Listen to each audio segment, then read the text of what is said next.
Cancer cutané malin, mélanome. Définition.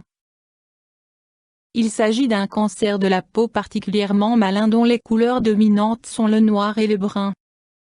Comparé à d'autres types de cancers cutanés, il s'étend relativement tôt à d'autres organes par des métastases. Le nombre de personnes atteintes d'un mélanome ne cesse d'augmenter ces dernières années. Selon l'Office fédéral de la statistique, 2014, chaque année, environ 2,400 personnes contractent un mélanome, alors que 300 personnes en meurent. Une des causes principales des cancers de la peau est le rayonnement ultraviolet. Le mélanome peut survenir sous différentes formes à n'importe quel endroit de la peau, pas uniquement les zones exposées au soleil, de la muqueuse ou de la choroïde. Cause.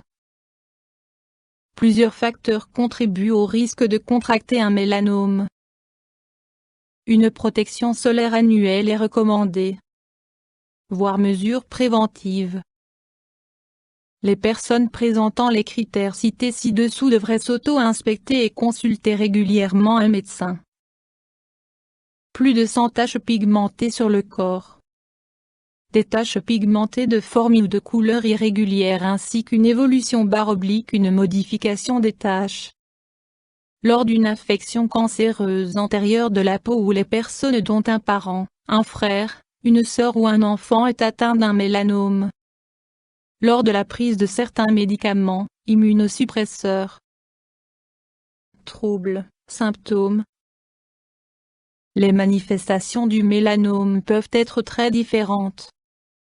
De manière générale, on distingue deux formes, la forme qui se propage principalement en surface. La forme nodulaire qui a une croissance majoritairement verticale. Le mélanome se développe selon les étapes suivantes.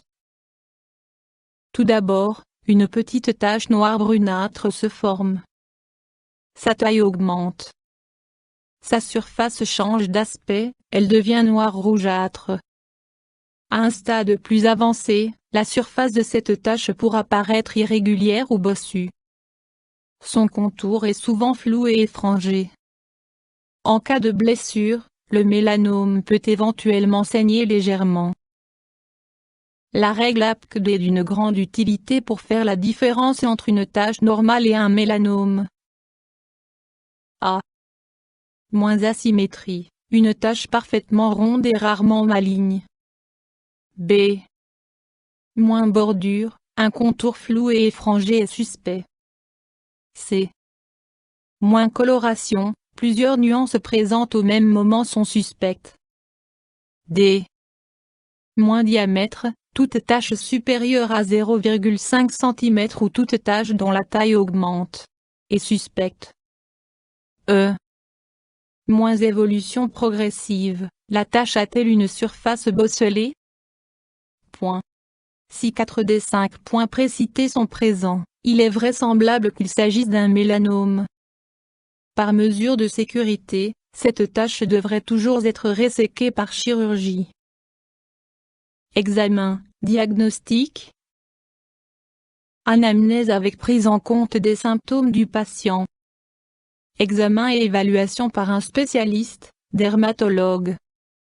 Prélèvement d'échantillons tissulaires, biopsie. Options thérapeutiques. Un examen par ultrason permettra de déterminer la profondeur du mélanome pour ensuite pouvoir décider du traitement à adopter. La tumeur suspecte doit être resséquée avec une marge d'au moins 1 cm de tissu sain autour de la tumeur. La tumeur enlevée fera ensuite l'objet d'un examen histologique. Les tumeurs isolées peu profondes, qui n'ont pas développé de métastases ne nécessitent aucun traitement spécifique après leur résection. Par contre, des visites de contrôle régulières pendant au moins 10 ans seront indispensables. En fonction de l'état et de la profondeur des tumeurs plus importantes, il sera également nécessaire d'enlever le ganglion lymphatique avoisinant. Si des métastases sont déjà présentes, il sera nécessaire de recourir à la chimiothérapie, à l'immunothérapie ou à un traitement par irradiation. Complications possibles. un diagnostic et un traitement précoce ont des répercussions positives sur la guérison. Le taux de survie dépend de la taille et de la profondeur de la tumeur. Le pronostic est mauvais lorsque des métastases ont gagné des organes internes comme le foie, les poumons, le cerveau. Les mélanomes situés au niveau des extrémités disposent d'un meilleur pronostic que ceux situés dans la région du tronc ou de la tête. Mesures préventives. Une protection solaire annuelle est recommandée. De novembre à février, se protéger du soleil n'est que rarement nécessaire sur le plateau suisse. Cependant, lors de neige et de séjours en montagne, une protection solaire est une nécessité absolue. Mars, avril, septembre et octobre, une protection solaire est nécessaire malgré la fraîcheur de la saison. Il est par ailleurs recommandé d'éviter le soleil de midi entre 11 et 15 heures. Mai à août, une protection solaire constante s'impose en raison du fort rayonnement solaire. Quand tenté sous protection solaire, crème solaire, chapeau, habits, lunettes de soleil, ombre. Plus. Éviter les bains de soleil et les coups de soleil, particulièrement chez les enfants en bas âge et les adolescents. Protéger la peau au moyen de vêtements, chapeaux et crème solaire appropriés. Consulter régulièrement un médecin en cas de présence de grains de beauté. Surveiller l'aspect des grains de beauté pour voir s'ils ne changent pas. Contrôle régulier en cas de prédisposition familiale. YouTube Dr Alabé.